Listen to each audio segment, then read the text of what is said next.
ये फरमाइएगा, एक तो क्या सालिस अभी भी रेलेवेंट हैं, क्योंकि ये पहला था जब उस तरह से सालिस पब्लिकली हमें नज़र नहीं आए। दूसरा छोटा सा सवाल, ये जो सऊदी अरब पे यमन के अलावा इराक से हमले हो रहे हैं, इसके कॉन्सिक्वेंसेस कहाँ तक जाएंगे?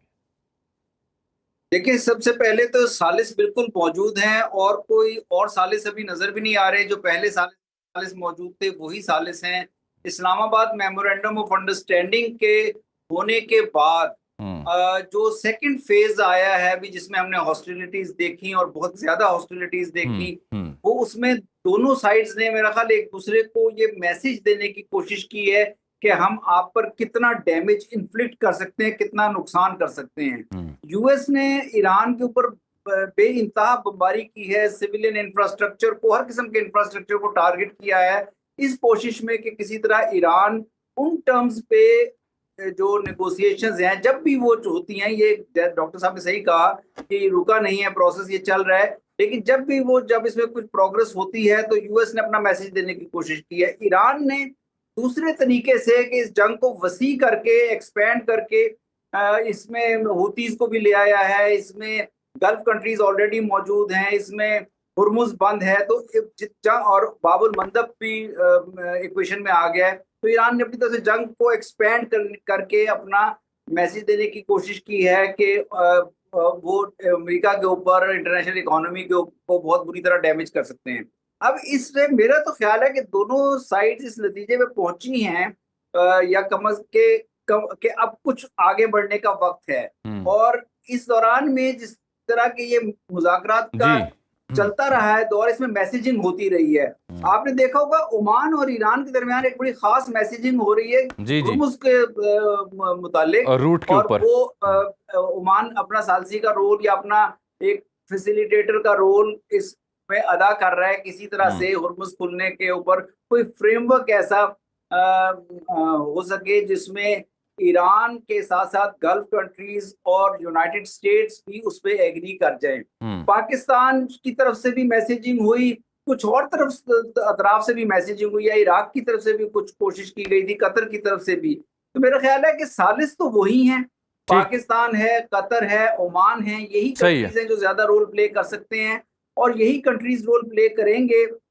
और कुछ लगता है, आसार ये नजर आ रहे हैं कि कि अमेरिका में भी चूंकि इंटरनली बहुत स्ट्रॉन्ग मैसेजिंग हुई है, बहुत स्ट्रॉन्ग इंटरनली सिग्नल सामने आए हैं कि उनकी मिलिट्री लीडरशिप ने भी इशारा दिया है कि ये जंग अमेरिका के मुफादात में नहीं है, पब्लिक ओपिनियन भी है, इलेक्टोरल प्रोस्पेक्ट्स जो है प्रेसिडेंट ट्रम्प के, वो उनको भी नुकसान पहुंच रहा है।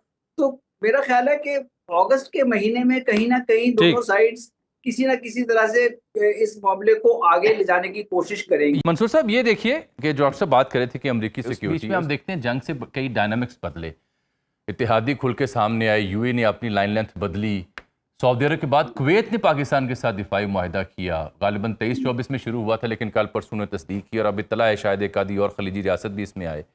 लेकिन जब फिर सऊदी अरब अटैक करता है यमन के हौसियों के ऊपर, तो वो लफ्ज़ इस्तेमाल करते हैं सऊदी लेड कोalition फोर्सेस। इन दोनों का मतलब क्या होगा सर? एक तो कुवैत का मुआहिदा और फिर सऊदी लेड कोalition का।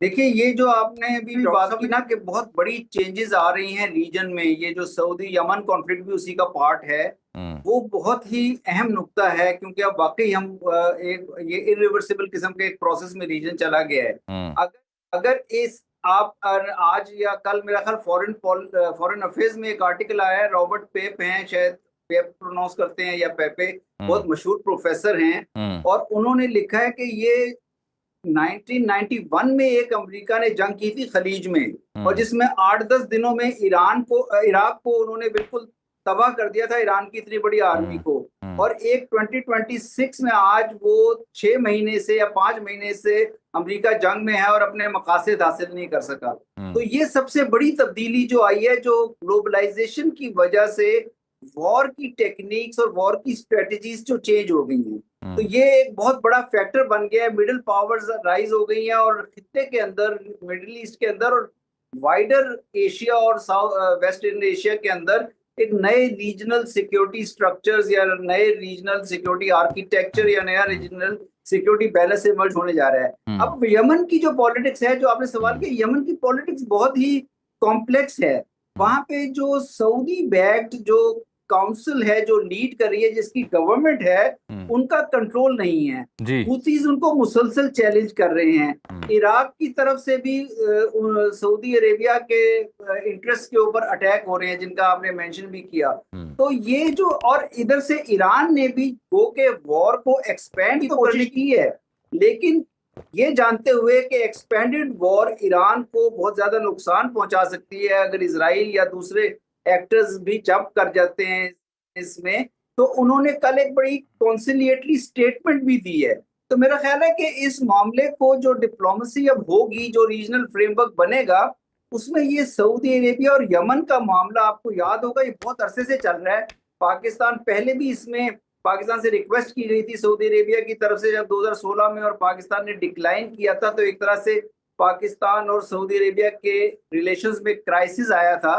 तो मेरा ख्याल है ये अब एक नई स्टेज पे आ गया है ये, और इसको भी किसी तरह से नया जो फ्रेमवर्क इवॉल्व हो रहा है, नई जो पॉलिटिक्स या पॉलिटिकल स्ट्रक्चर्स इवॉल्व हो रहे हैं, सिक्योरिटी स्ट्रक्चर, उसमें इसको भी कहीं किसी न किसी सेटलमेंट की तरफ जाना होगा।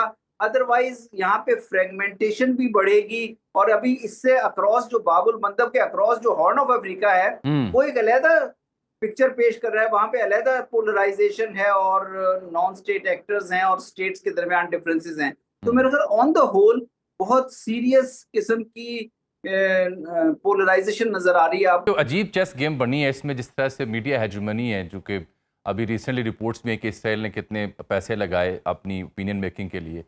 बिल्कुल जब ये 12-13 रोज़ का तनाज़ा था, उसके दौरान एक अखबार खबर छापता है कि असल में यूएई ने इंटेलिजेंस दी कुवैत को और बहरीन को, और उनके तैयारे सीक्रेटली ईरान के अंदर जाके टारगेट करके आए।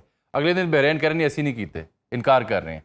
तो अब ये सऊदी अरब के ऊपर हमले हों, इनको भी आप देखें। तो मंसूर साहब, मेरा सवाल आपके लिए है सूरत हाल को देखते हुए कि ये will it be possible for countries like KSA कि वो अवॉइड कर जाएं बराह रास्त जंग में उलझने से? क्योंकि ये जो मिसाल मैं दे रहा हूँ, ये इससे पहले के वाक़यात हैं, ये सारे प्रवोक करने वाले वाक़यात हैं कि ये आपसी जंग इनकी हो जाए। देखिए, जहां एक तरफ ये बहुत मुश्किल है कि सऊदी अरेबिया के लिए बहुत ज्यादा प्रोवोकेशंस हो रही हैं, एक तरफ से सऊदी अरेबिया या सऊदी अरेबिया की जो अलाइड गल्फ स्टेट्स हैं वो मुस्तकिल बम्बार्डमेंट का शिकार हो रही हैं ईरान की तरफ से, हूथीज और इस तरह के नॉन स्टेट एक्टर्स की तरफ से भी टारगेट हो रही हैं। तो वो अभी तक रेजिस्ट कर रही हैं, क्योंकि जंग में जाने के बाद जो सिचुएशन क्रिएट होगी वो ज्यादा डेंजरस हो सकती है, वो ज्यादा अनसर्टेन है, उसका फिर एंड नहीं पता। जो जंग को अवॉइड करना जो है, अभी तक सऊदी अरेबिया की मेरे ख्याल में जो सक्सेस है वो जंग को अवॉइड करना है, और सऊदी अरेबिया हर हाल में कोशिश करेगा कि जंग को अवॉइड करे। और ईरान भी अपनी तरफ से कोशिश कर रहा है, जिस तरह डॉक्टर साहब ने भी एक्सप्लेन किया कि ईरान सऊदी अरेबिया की तरफ से कहीं भी ईरान को डायरेक्टली ब्लेम नहीं किया गया। तो और ईरान ने भी जो अभी स्टेटमेंट इशू की है उसमें उसने ये बात की है कि सऊदी अरेबिया और यमन के इशू के ऊपर बातचीत के जरिए मसाइल हल होने चाहिए।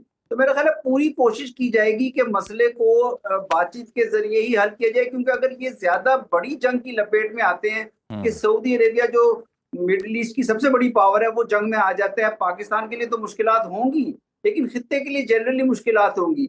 इसके अलावा एक जो कि 100-150 साल पहले जो ये मशरक़ वुस्ता का जो ये नक्शा अमल में आया था, ये भी अब अपने तौर पर अनरेवल हो रहा है। फॉर एग्जांपल, आपने देखा छोटी स्टेट्स जो है, छोटी गल्फ किंगडम्स जो है, कुवैत है, बहरीन है, इनके लिए अपने आप को डिफेंड करना मुश्किल हो गया है। इनको डिफेंड करने के लिए जो पावर आई थी यूएस, जिसने इनको गारंटीज दी थी और बेसिस बनाई थी, पिछले 5 महीने में वो बेसिस इनको प्रोटेक्शन नहीं दे सकी। और कुवैत में और बहरीन में और जॉर्डन में अच्छे खासे सीरियस हालात हैं, सीरियसली परेशान हैं वो ईरान की इस बमबारी से। तो मेरा ख्याल है कि बहुत ज्यादा जो पिछले 100 से 150 साल बाद जो एक बड़ा साइकिल आता है चेंज का, उस साइकिल में है, और इससे नई हकीकतें डेफिनेटली इमर्ज होंगी, हो रही हैं। सऊदी अरेबिया जंग में जाता है या नहीं जाता